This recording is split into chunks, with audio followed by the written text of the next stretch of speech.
Visitors in town for South by have been treated to a little bit of everything. Warmth over the weekend, cold this morning, 40 degrees, but we are not going to see anything remotely like that anytime soon. We're going to see increasing heat, increasing fire danger, the potential of even maybe a low-end severe thunderstorm threat for parts of our area. Let's get to it. 64 degrees outside right now. Moonlit skies. Our high temperature today, 79. Hey, speaking of the moon, let me just put this on your radar. Thursday night into Friday morning, there is a total lunar eclipse. That's where the moon is going to look blood red right around 1 a.m. We'll talk more about that in the week to come. 65 right now in Willow City, 65 Georgetown, 56 degrees in LaGrange. We've got southerly winds in place, so when you wake up tomorrow morning, it will be markedly noticeably warmer than what we saw today.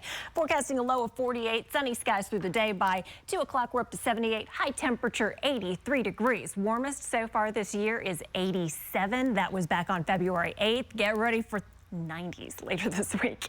High pressure's in control. It's going to be shifting to the east. We've got those southerly winds in place. This area of low pressure off the west coast is eventually going to pull a dry line and cold front through our area midweek. Storm chances are very minimal. Fire danger chances, unfortunately, are high as you head toward the west. So very high fire danger for tomorrow in the Western Hill Country, which actually turns into extreme fire danger for Mason County by Wednesday. So much so that fire weather watches have been put in place for Wednesday from noon to 7 p.m. with winds gusting over 30 miles per hour and relative humidity tanking. And look at this. Those of you in Milam County, Eastern Lee County, included in a low-end level 1 of 5 severe thunderstorm threat. So how's this all going to come together? Honestly, I've only got a 10% rain chance in place for Austin on Wednesday. Tomorrow, we soar into the 80s.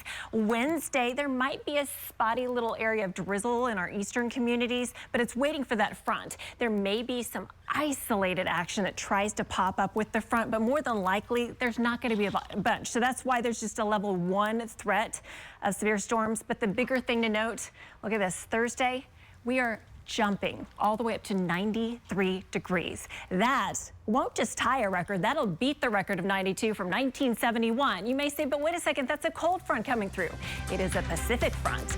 West winds behind that front propel us into the 90s, not only Thursday, but also Friday. A stronger front drops us back down into the 80s, still well above average for the